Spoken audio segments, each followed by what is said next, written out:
ہمیشہ وہ آنسو شفا بن جاتے ہیں تمہارے لیے جو جائے نماز پر سجدوں میں بہائے جاتے ہیں۔ صرف اللہ رب العزت کے ایک کن سے ہزاروں تڑپتے ہوئے دل قرار پاتے ہیں۔ آزمائش تو شرط ہے ہر مومن کی، اور آزمائی بھی وہی جاتے ہیں جنہیں اللہ رب العزت اپنے لیے پسند کر لیتا ہے۔ اور پھر حب کا مطلب تو یہی ہے نا کہ اپنے محبوب کے لیے اپنی چاہت کو قربان کر دینا، صلے کی امید نہ رکھتے ہوئے محبوب سے بے حد بے انتہا محبت و عقیدت کا اظہار کرنا۔ تو پھر جب محبت کی انتہا صرف اللہ رب العزت کے لیے ہے تو اس کا حق بنتا ہے وہ تم سے اپنی محبت لے، وہ دیکھے کہ میرا بندہ میری مصلحتوں پر سوال اٹھائے بغیر میری چاہت میں کتنا راضی ہوتا ہے، وہ کتنی گہری محبت کرتا ہے مجھ سے۔ اظہار سے نہیں، انتظار سے پتہ چلتا ہے کہ تمہاری اللہ رب العزت سے محبت کتنی گہری ہے۔ جب وہ تم سے 70 ماؤں سے زیادہ محبت کرتا ہے تو پھر تم بھی اسے محبوب رکھو، اور بے شمار لوگوں میں سے صرف چند لوگ ہی اس سے ملاقات کے لیے چنے جاتے ہیں، اور دعاؤں کی توفیق بھی ہر کسی کو نہیں ملتی۔ یقین کے معجزے بھی ہر ایک کے لیے رونما نہیں ہوتے، بلکہ معجزوں کا در صرف ان کے لیے کھولا جاتا ہے جن کا یقین کامل ہو۔ کن ان کے لیے کہا جاتا ہے جو اللہ رب العزت پر اندھا یقین رکھتے ہوئے دعا کے لیے ہاتھ بلند رکھتے ہیں، اور یقین کیے بغیر دعا کا کوئی وجود نہیں۔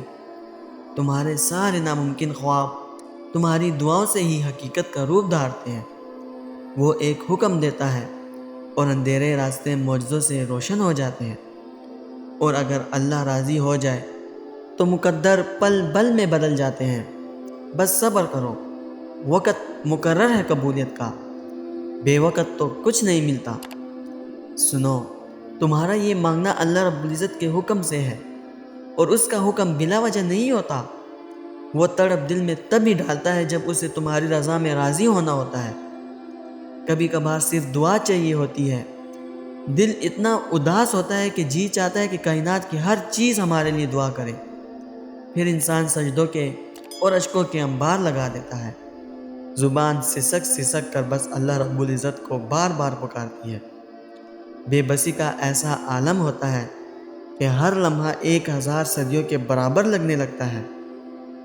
پھر یوں محسوس ہوتا ہے جیسے زندگی اس ایک پل میں آ کر رک سی گئی ہو، جیسے سانس تھم سی گئی ہو۔ پھر نہ دلاسے چاہیے ہوتے ہیں، نہ ہمدردی چاہیے ہوتی ہے، پھر تو بس اس دل کو سکون چاہیے ہوتا ہے۔ پھر بس ایک ایسا لمحہ چاہیے ہوتا ہے جو قبولیت کا لمحہ ہو۔ آنکھیں معجزوں کے لیے ترس جاتی ہیں، جی چاہتا ہے کہ اللہ رب العزت ہماری طرف دیکھے، ہم سے بات کرے، اور وہ بات اتنی لمبی ہو کہ ساری رات یوں ہی اسی سے گفتگو میں گزر جائے، نہ کوئی وقفہ ہو اور نہ ہی کوئی بیچ میں خلل آئے۔ یہی وہ وقت ہوتا ہے جب ہمارے اور اللہ رب العزت کے درمیان حائل ہونے والی ہر رکاوٹ ختم ہو جاتی ہے۔ اللہ رب العزت ہمارے روبرو ہوتا ہے، اور ہم اللہ رب العزت کے روبرو سر جھکائے بس چپ چاپ بیٹھ جاتے ہیں، نہ کوئی سوال کرتے ہیں نہ ہی کوئی گلا، چاروں طرف بس خاموشی ہی خاموشی ہوتی ہے۔ جولی تو پھیلائی جاتی ہے، مگر زبان سے ایک بھی حرف ادا کرنے کی سکت باقی نہیں رہتی، کیونکہ تب دل جان جاتا ہے کہ وہ یکتا سن رہا ہے۔ بس پھر ساری مرادیں سن لی جاتی ہیں، ساری جولیاں بھر دی جاتی ہیں، ترستی ہوئی نگاہوں کے لیے معجزوں کی آمد ہوتی ہے، گمان سے لے کر مقدر تک ہر شے بدل دی جاتی ہے، تو فیکون کی نوازشیں کر دی جاتی ہیں۔ پھر بگاڑنے والوں کی بگڑ جاتی ہے، اور بگڑے ہوئوں کی قسمت سنور جاتی ہے۔ جو بول کر کی گئی اور جو بن بولے کی گئی، وہ ساری دعائیں سن لی جاتی ہیں۔ سنو، ان کھٹن حالات میں تمہارے لیے اللہ رب العزت سے شکوے شکایتیں کرنے کے بجائے صبر کا دامن تھامے رکھنا لازم ہے۔ صبر و شکر لازم ہے۔ جب اس نے تمہیں بن مانگے اتنا کچھ عطا کیا ہے تو پھر جو خواہش تمہارے دل میں چھپی ہے وہ اس کو بھی تمہارے مقدر میں لکھنے پر قادر ہے۔ تو پھر بس وہ تم سے ایک چیز چاہتا ہے، مکمل یقین۔ کامل ایمان کہ وہ جو چاہے کر سکتا ہے، پھر تمہارا مایوس و نا امید ہونا نہیں بنتا۔ سنو، جب تکلیف دہ وقت آئے تو ایک بار زندگی میں پیچھے نظر ضرور دوڑانا، جب تم اس کی رحمتوں کے حصار میں قید زندگی کے حسین رنگوں سے کھیلا کرتے تھے، جب تم تصور کرتے تھے کہ یہ زندگی کبھی ختم نہ ہو۔ تم ہمیشہ ان تتلیوں کے مانند ہواؤں کے سنگ سفر کرو جب تمہارے منہ سے نکلنے سے پہلے ہی سب عطا کر دیا جاتا تھا۔ تم ایک بار ضرور اس اچھے وقت کو یاد کرنا جب تمہیں ہر نعمت سے نوازا گیا تھا۔